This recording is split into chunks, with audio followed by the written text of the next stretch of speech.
ನಮಸ್ಕಾರ ವೀಕ್ಷಕರೇ, ನಮ್ಮ ವಿಶೇಷ ಟ್ರೆಂಡಿಂಗ್ ನ್ಯೂಸ್ ಸ್ಪಾಟ್ಲೈಟ್ಗೆ ಸ್ವಾಗತ.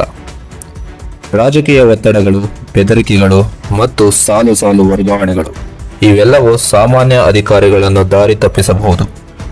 ಆದರೆ ಭಾರತೀಯ ಆಡಳಿತ ಸೇವೆಯಲ್ಲಿ ನಿಯಮಗಳನ್ನೇ ಶಸ್ತ್ರವನ್ನಾಗಿಸಿಕೊಂಡು ಭ್ರಷ್ಟ ವ್ಯವಸ್ಥೆಯ ವಿರುದ್ಧ ಸಿಂಹದಂತೆ ಗರ್ಜಿಸುವ ಒಬ್ಬ ಅಧಿಕಾರಿ ಇದ್ದಾರೆ. ಅವರೇ ಮಹಾರಾಷ್ಟ್ರದ ಜನ ಸಿಂಗಂ IAS ಎಂದೇ ಪ್ರೀತಿಯಿಂದ ಕರೆಯುವ ತುಕಾರಾಮ್ ಮುಂಡೆ.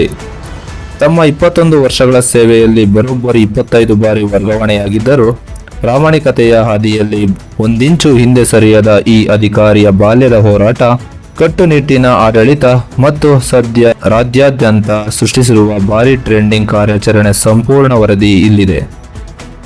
ತುಕಾರಾಮ್ ಹರಿಭಾವು ಮುಂಡೆ ಅವರು ಜೂನ್ 3, 1975ರಂದು ಮಹಾರಾಷ್ಟ್ರದ ಬೀಡ್ ಜಿಲ್ಲೆಯ ತಾಟ್ಸೋನ್ನ ಎಂಬ ಸಣ್ಣ ಹಳ್ಳಿಯಲ್ಲಿ ಬಡ ರೈತರ ಕುಟುಂಬದಲ್ಲಿ ಜನಿಸಿದವರು. ಇವರ ಬಾಲ್ಯದ ಹಾದಿ ಹೂವಿನ ಹಾದಿಯಂತಿರಲಿಲ್ಲ. ಹಳ್ಳಿಯ ಜಿಲ್ಲೆ ಪರಿಷತ್ ಶಾಲೆಯಲ್ಲೇ ಪ್ರಾಥಮಿಕ ಶಿಕ್ಷಣ ಮುಗಿಸಿದ ಇವರು ಬೆಳಗ್ಗೆ ಶಾಲೆಗೆ ಹೋಗುವ ಮುನ್ನವೇ ತಂದೆಯ ಜೊತೆ ಗದ್ದೆಯಲ್ಲಿ ಸೌದೆ ಹೊರುವುದು ಮತ್ತು ಕೃಷಿ ಕೆಲಸ ಮಾಡುವುದು, ವಾರಾಂತ್ಯದ ಸಂತೆಯಲ್ಲಿ ತರಕಾರಿ ಮಾರಿ ತಮ್ಮ ಶಿಕ್ಷಣದ ವೆಚ್ಚವನ್ನು ತಾವೇ ನೋಡಿಕೊಳ್ಳುತ್ತಿದ್ದರು. ಬಡತನದಲ್ಲೇ ಬೆಳೆದರೂ ಶಿಕ್ಷಣದ ಮೇಲಿದ್ದ ಆಸಕ್ತಿ ಕಡಿಮೆಯಾಗಿರಲಿಲ್ಲ. ಔರಂಗಾಬಾದ್ ಡಾಕ್ಟರ್ ಬಾಬಾ ಸಾಹೇಬ್ ಅಂಬೇಡ್ಕರ್ ಮರಾಠವಾಡ ವಿಶ್ವವಿದ್ಯಾಲಯದಿಂದ ರಾಜ್ಯಶಾಸ್ತ್ರದಲ್ಲಿ ಸ್ನಾತಕೋತ್ತರ ಪದವಿ ಪಡೆದವರು. ಯಾವುದೇ ಹೈ ಕೋಚಿಂಗ್ ಸೆಂಟರ್ಗಳ ಹಂಗಿಲ್ಲದೆ ಸ್ವಯಂ ಅಧ್ಯಯನ ನಡೆಸಿ 2004ರ UPSC ಸಿವಿಲ್ ಸೇವಾ ಪರೀಕ್ಷೆಯಲ್ಲಿ ಆಲ್ ಇಂಡಿಯಾದ 20ನೇ ರ್ಯಾಂಕ್ ಗಳಿಸುವ ಮೂಲಕ 2005ರ ಬ್ಯಾಚ್ನ ಮಹಾರಾಷ್ಟ್ರದ ಕೇಡರ್ನ IAS ಅಧಿಕಾರಿಯಾಗಿ ಹೆಜ್ಜೆ ಇಟ್ಟವರು. ಒಬ್ಬ IAS ಅಧಿಕಾರಿಯಾಗಿ ಅಧಿಕಾರ ವಹಿಸಿಕೊಂಡ ಕ್ಷಣದಿಂದಲೇ ತುಕಾರಾಮ್ ಮುಂಡೆ ಅವರು ಭ್ರಷ್ಟಾಚಾರಕ್ಕೆ ಸಿಂಹ ಸ್ವಪ್ನವಾದರು. ಅವರು ಹೋದ ಕಡೆಯಲ್ಲೆಲ್ಲ ಜನಸಾಮಾನ್ಯರಿಗೆ ನ್ಯಾಯಕರಾದರು. ಅಕ್ರಮ ಎಸಗುವ ರಾಜಕಾರಣಿಗಳು ಹಾಗೂ ಮಾಫಿಯಾಗಳಿಗೆ ದೊಡ್ಡ ಸವಾಲಾದರು. ಸೋಲಾಪುರ ಮತ್ತು ಜಲನಾ ಜಿಲ್ಲಾಧಿಕಾರಿ ಸೋಲಾಪುರದಲ್ಲಿದ್ದಾಗ ಅಕ್ರಮ ಮರಳು ಮಾಫಿಯಾವನ್ನು ಸಂಪೂರ್ಣವಾಗಿ ಮಟ್ಟ ಹಾಕಿದವರು. ಇವರು ಜಲಾಯುಕ್ತ ಶಿವಾರ್ ನೀರಾವರಿ ಯೋಜನೆಗಾಗಿ ಮಹಾರಾಷ್ಟ್ರ ಸರ್ಕಾರ ಇವರಿಗೆ ಉತ್ತಮ ಜಿಲ್ಲಾಧಿಕಾರಿ ಪ್ರಶಸ್ತಿ ನೀಡಿ ಗೌರವಿಸಿತು.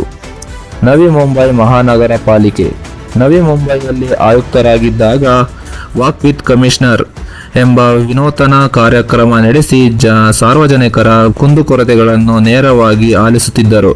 ಅಕ್ರಮ ಕಟ್ಟಡಗಳನ್ನು ನೆಲಸಮಗೊಳಿಸಿದರು. ಸುಮಾರು 900 ಕೋಟಿ ರೂಪಾಯಿ ತೆರಿಗೆ ಬಾಕಿಯನ್ನು ವಸೂಲಿ ಮಾಡಿದವರು. ಪುಣೆ ಸಾರಿಗೆ ವ್ಯವಸ್ಥೆ CMD ಆಗಿದ್ದಾಗ ನಷ್ಟದಲ್ಲಿದ್ದ ಬಸ್ ಸಂಸ್ಥೆಯಲ್ಲಿ ಕಟ್ಟುನಿಟ್ಟಿನ ಶಿಸ್ತನ್ನು ತಂದು ಲಾಭದ ಹಾದಿಗೆ ತಂದವರು. ನಾಸಿಕ್ ಮತ್ತು ನಾಗ್ಪುರ ಈ ನಗರಗಳಲ್ಲಿ ಆಯುಕ್ತರಾಗಿ ಭೂಮಾಫಿಯಾ ನಿಯಂತ್ರಣವನ್ನು ಹಾಗೂ COVID-19 ನಿಯಂತ್ರಣದಲ್ಲಿ ಕಟ್ಟುನಿಟ್ಟಿನ ನಿರ್ಧಾರಗಳನ್ನು ತೆಗೆದುಕೊಂಡವರು. ಆದರೆ ನಿಯಮಗಳನ್ನು ಕಟ್ಟುನಿಟ್ಟಾಗಿ ಪಾಲಿಸುವ ಇವರು ಆಡಳಿತ ವೈರಾಗ್ಯ ರಾಜಕಾರಣಿಗಳು ಹಾಗೂ ಅಕ್ರಮಕೋರರಿಗೆ ನುಂಗಲಾರದ ತಂಗುಲಾಯಿತು. ಪರಿಣಾಮವೇ ಗೊತ್ತಾ? ತಮ್ಮ 21 ವರ್ಷಗಳ ವೃತ್ತಿ ಜೀವನದಲ್ಲಿ ಬರೋಬ್ಬರಿ 25 ಬಾರಿ ವರ್ಗಾವಣೆ, ಸರಾಸರಿ 10 ರಿಂದ 12 ತಿಂಗಳಿಗೊಮ್ಮೆ ಇವರನ್ನು ವರ್ಗಾವಣೆ ಮಾಡಲಾಗುತ್ತಿತ್ತು.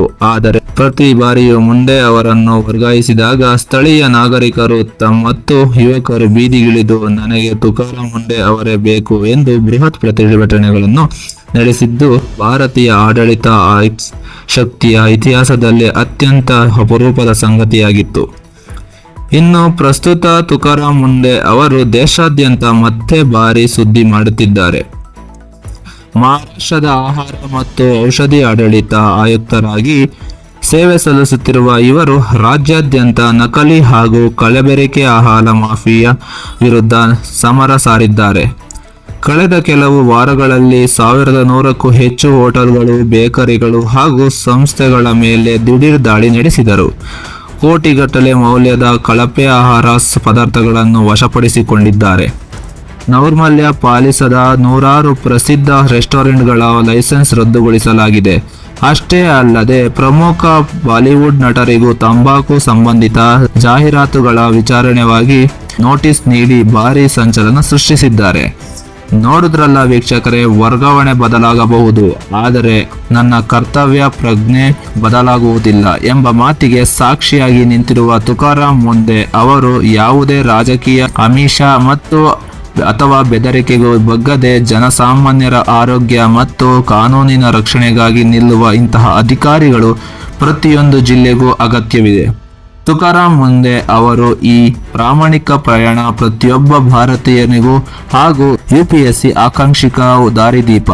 ಈ ವರದಿ ನಿಮಗೆ ಇಷ್ಟವಾದರೆ ಲೈಕ್ ಮಾಡಿ, ಶೇರ್ ಮಾಡಿ ಹಾಗೂ ಇಂತಹ ಇನ್ನಷ್ಟು ಟ್ರೆಂಡಿಂಗ್ ಸುದ್ದಿಗಳಿಗಾಗಿ ನಮ್ಮ ಚಾನಲ್ ಅನ್ನು ಸಬ್ಸ್ಕ್ರೈಬ್ ಮಾಡಿ.